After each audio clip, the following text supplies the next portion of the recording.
बिचरा कान्छी र सागरको मिलनलाई फेरि पनि छुट्याउनको लागि ती चोथाले सीताराम सासू तथा उनका मामा फेरि सक्रिय भएका छन्। कान्छीको माइतमा सुतिरहेको बेलामा रातको समयमा आएर चिहाउने अरू कोही नभएर ती पापी मामा नै रहेछन्। कान्छीलाई बलात्कार गर्न खोजेका थिए, कान्छीको अस्तित्व लुट्न खोजेका थिए दर्शकवृन्द। उनलाई त्यहाँबाट जन तन जेल कोचेर सागरलाई खोज्न गएकी कान्छी माथि फेरि वज्रपात सुरु भएको छ।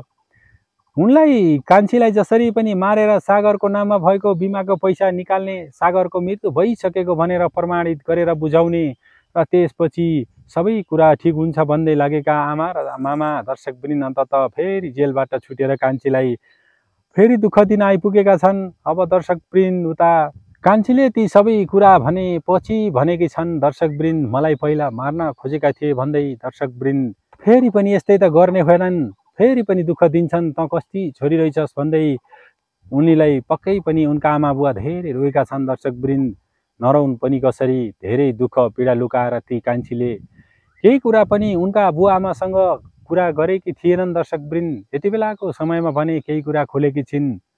अब सागरले त्यहाँ बस्नु भन्दै पनि सागर र कान्छी आफ्नो घरतर्फ लागेका छन्।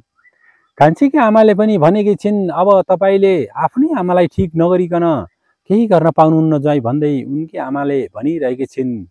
कान्छीकी आमाले रुँदै रुँदै भनेकी छिन्, मेरी छोरीलाई केही हुनु हुँदैन, केही भयो भने मैले जानेको छु भन्दै उनले चेतावनी समेत दिएकी छिन्। दर्शकवृन्द हो यति बेला सबैले नचिताएको घटना फेरि हुन थालेको छ। ती सीताराम सासू फेरि आएकी छन् भने उता उनका भाइ यानकि सागरका मामाले सागर जिउँदै छन् भन्ने कुरो फोनमा भनिसकेका छन् र उनले भनेका छन्, अब मलाई ती साथ दिनु सक्दैन, अब कान्छीले सबै कुरा पोल खोलिसकेपछि हामीलाई फेरि जेल हाल्नुहुन्छ भान्जाले भन्दै उनी साइड लागेका छन् भने सीताराम चोथाले सासू यति बेलाको समयमा फेरि तनाव लिएकी छिन् र उनले फेरि पनि अब फसाउनु पर्छ भन्दै उनकी बुहारीले भनिरहेको अवस्था छ। ती सीताराम सासूले भनेकी छिन्, तैले जिम्माले सबै, कान्छी त धेरै बाठी छे, कान्छीलाई मैले केही भन्न सक्दैन, उसले जे भन्यो सागरले त्यही मान्छ भन्दै कान्छीकी सासूले भनिरहेको अवस्था छ। दर्शकवृन्द उता अब के होला त, कान्छीको अर्को आउँदै गरेको भागमा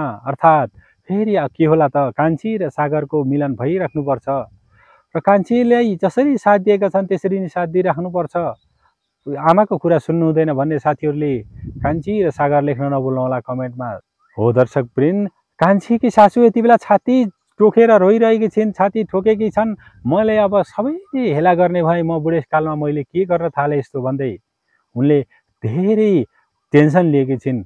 हुन त उनको आफ्नो गरेको कामले नै यति बेला उनले त्यो लिएकी हुन्, टेन्सन लिनु परेको। दर्शकवृन्द हो दर्शकवृन्द यति भन्दै आजको छोटो रिभ्यू भिडियोबाट बिदा भएँ। कान्छी र सागरको फ्यान हुनुहुन्छ च्यानललाई लाइक, सेयर, सब्सक्राइब गर्न नभुल्नुहोला। हस्त धन्यवाद।